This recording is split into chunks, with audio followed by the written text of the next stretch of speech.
video provides a clear, step-by-step technical demonstration of how to remove and replace the 1 psi pressure relief valve, PRV, on a Domino AX series industrial printer. Loosening the fasteners using a Torx head screwdriver to loosen 2 captive screws securing the PRV cap to the manifold.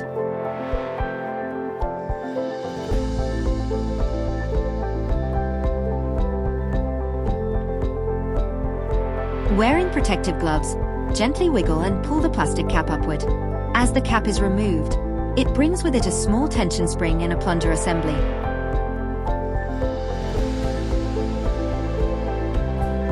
Once the assembly is out, the video shows a close-up of the internal manifold cavity, highlighting a small metal ball bearing seated at the bottom.